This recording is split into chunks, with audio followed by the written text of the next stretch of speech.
This video has Bernie Sanders on the Joe Rogan show. They're talking about ideas like the debate system and how it's not the very best system, it's not the most fair, it doesn't encourage critical thought as much as just entertainment. They also talk about concepts like Medicare for all. They talk about wealth inequality. They talk about main issues that are affecting the American people. Go ahead and like the video, subscribe to it, and enjoy this and other videos about politics, history, societal issues. Wonderful. Pleasure to meet you. Nice to meet you. It's exciting to have you here, man. And it's obviously an exciting time for you. Presidential campaign is up in full swing. Do you get frustrated by the time constraints of the debates? Absolutely. You shouldn't even call them a debate. What they are is a reality TV show in which you have to come up with a soundbite and all that stuff. And it's the meaning. It's the meaning to the candidates, and it's the meaning to the American people. You can't explain the complexity of healthcare in America in 45 seconds. Nobody can. But why is it still done that way? If you try to let's pull this thing like that. Bring it right there. There you go. I think the DNC is in a difficult position. They have 20 plus candidates, and they want to give everybody a fair shot, which is the right thing to do. And then if you're going to have 10 candidates up on the stage, what do you do? But there are other ways that we've got to do it, because the issues facing this country are so enormous and in some cases so complicated. Nobody in the world can honestly explain them in 45 seconds. And then what encourages people to do is to come up with sound bites and do absurd things. If I yelled and screamed on the show, I took my clothes off, we get a lot of publicity, right? But if you give a thoughtful answer to a complicated question, it's not so sexy for the media. Well, you don't even have a chance to give a thoughtful answer. Like Tulsi Gabbard went after Kamala Harris, and then Kamala Harris had about 12 seconds to reply to it. It was so ridiculous to have something that's such an important issue. Like, did you or did you not put all those people in jail for marijuana? Did you laugh about it? Did this happen? Did that happen? All these different things. Was evidence withheld? Right. These are long conversations. But it takes us to another issue, and that as a nation, we do a pretty bad job in analyzing and discussing the serious issues facing our country. And I hold the media to some degree responsible for that. Other countries, what they do is that, hey, Joe, you want to run for president? I'll tell you what, with your party in the general election, we're going to give you a certain amount of time, hours, on television. And you use those hours any way you want. You want a 15-minute discourse. You remember Ross Perot? Yes. And people used to laugh at Ross Perot because he used to get up there with a chart and all this stuff. And the media made fun of him. But in fact, he tried in his own way to explain his point of view to the American people. And we need serious discussion on serious issues. Well, he had because he was so rich, he had the ability to buy airtime on network television, which is pretty unprecedented. He just bought a chunk of airtime and then pled his case. But you know what goes on in other countries? You don't have to buy that time. What the obligation is, if you are a network, you're going to make that time free and available to candidates. Do you think that that's something that could be viable in America? I mean, could you convince CBS and NBC and ABC to go along with something like that? No, you couldn't convince them. You'd have to pass legislation to make that happen. But everyone's online today. The entire country is essentially getting email and Facebook and all that jazz. Like, why bother doing it in this particular medium that has an inherent time constraint? Well, you're right. I mean, the Internet has revolutionized politics. And in many ways, good ways. We use our social media, our email list, which is very large. Every day we're sending out stuff, and other candidates are doing it the same way. But television still has a very important role to be playing. I'm sure it does, but I mean the ability to discuss things in long form, like you can do online, like you can do right here, right now. Right. You can't get that on television. Well, you could. I mean, if you had... Sure, they would have to interrupt you every 15 minutes or so. No. No, what I'm saying about is in what goes on in other countries. If I'm not mistaken, don't hold me to this. I think in the UK, you're a member of the Labour Party, you're a candidate. Mm-hmm. Here's 30 minutes of time, and you do with it as you want. You want to speak 30 minutes on healthcare, whatever it may be, you can do that. Really? Yeah. And they don't interrupt with commercials? No. That's the law that they have given. This is the candidate's opportunity to speak at length to the people of the country. What are what are the misconceptions of you? Because here's the if you go to the knee-jerk conservative reaction, you talk to people who are not interested in anyone that wants to be a democratic socialist. They hear the name Bernie Sanders.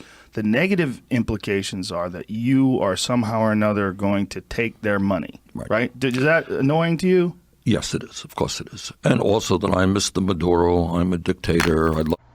Bernie's one of the only candidates that brings up the ridiculousness of the debates. He says that it's like a reality TV show, and he points out that the media is so sensationalized that if he were to do something crazy, if he were to take off his clothes, scream and shout, insult people, it would be all over the media. But if he gives a well thought out answer, if he explains the finer points of a policy proposal, that doesn't get any attention.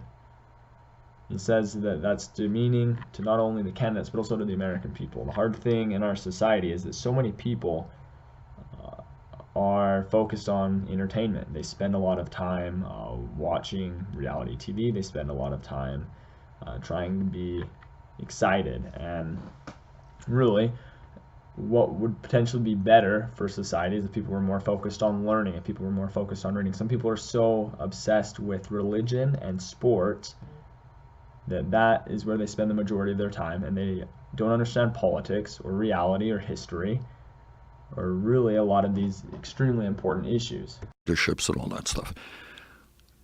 And the truth is, Joe, that if you look at the issues that I campaign on and what I believe on, they are really not terribly radical. They exist in many countries all over the world. For example, we can start on healthcare if you'd like. Is the idea that healthcare is a human right, not a privilege, a radical idea? I don't think it is. It's not. And the truth is, we are the only major country on earth. Many people don't know this. We're the only major country on earth not to guarantee healthcare to all people as a human right. And yet we end up spending almost twice as much per capita on healthcare. The function, and you can argue with me if you want, but the function of the current healthcare system is not to provide quality care to all. It is to make tens of billions of dollars in profit for the drug companies and the insurance companies. That's the function. If you go to Canada, and I live 50 miles away from the Canadian border, you have major heart surgery. You're in the hospital for a month. Do you know what the bill is when you get out? Zero. You got it. You go to any doctor you want. You don't have to take out your wallet. And yet they guarantee health care to all of their people, and they spend one half of what we spend. That's kind of what I want to do, and I don't think that that's terribly radical. We have a program now, which everybody knows. It's called Medicare. It was started by Lyndon Johnson back in 1965. It is a popular program. All that I want to do over a 4-year period is to expand it. Today, eligibility age is 65. I want to take it down to 55, 45, 35, everybody over a 4-year period. That's about it. And I want to expand benefits to include dental care, hearing aids, and eyeglasses as well. That's about it. Not too radical. That doesn't sound radical at all. Now, when you say that Canada spends less, obviously they have less people. You mean less per capita? Yes, half per capita. Exactly, per capita. And the quality of care is as good or better. Do they have problems? Yeah, they have problems. Everybody has problems. But overall, the healthcare experts will tell you the quality of care there is as good or better than it is in our country. So what's the hurdle? Okay, I'll tell you exactly what the hurdle is. The hurdle is exactly the same thing as in every other aspect of our lives. It's the power of money. All right, listen to this. Over the last 20 years, the drug companies alone have spent $4.5 billion in 20 years on lobbying and campaign contributions. That's what we're up against. The knowledge, and I mark my words, within a short period of time, you will see TV ads in California, all over this country, demonizing Bernie Sanders. He wants to do this terrible thing to you. He wants to do that. They have unbelievable amounts of money, and politicians are frightened of that power. I'll give you one example. Back in 2016, I got involved here in a little way with an effort on the part of the nurses to control the cost of prescription drugs in California. You may recall that effort. I do. It was a ballot item in one state here in California. Do you know how much the drug companies alone spent to defeat that effort? They spent $131 million on one ballot item in one state. The type of information he's talking about today is the information that these drug companies, so these insurance companies and pharmaceutical companies, they do not want this information being released to the public. That's why they don't talk about it on cable news. But again, the internet, it's hard to stifle the free flow of ideas. So he's able to bring these up. But the point of highlighting how much money these companies, these insurance companies, spend on lobbying and campaign contributions just goes to show why fixing the campaign finance system is one of the most important issues. This is the issue that if it's taken care of, the others will fall into place. The current campaign finance system allows billionaires to pour unlimited amounts of money through super PACs into our political system. They can literally tilt the balance in elections. All right. Last year, the top 10 drug companies made $69 billion. A week ago, I went to Canada with a number of Americans who are dealing with diabetes. We bought insulin in Windsor, Ontario for 1/10 the price, 10% of the price, same exact product being charged in America. So you got drug companies that are engaged in collusion and in price fixing who are incredibly greedy. And the result is many elderly people, many working people simply cannot afford the medicine they need. It's unbelievable. And the reason for all of that stuff is we are the only country in the world that does not negotiate with the drug companies. They can charge you any price they want. And that has to do with the fact that we don't have a national health care program. Medicare is not negotiating, etc. Is this something that can really be implemented inside of 4 years? Yeah, I mean, it seems surely. like it's an enormous endeavor. Well, I want you to think back, Joe. In 1965, you had Lyndon Johnson as president. And by the way, this idea of national health care, this has been talked about literally since Teddy Roosevelt. This is not a new concept. Healthcare is a human right. That's what Teddy Roosevelt was talking about. That's what FDR was talking about. Harry Truman was talking about it. Kennedy was talking about it. Kennedy got killed.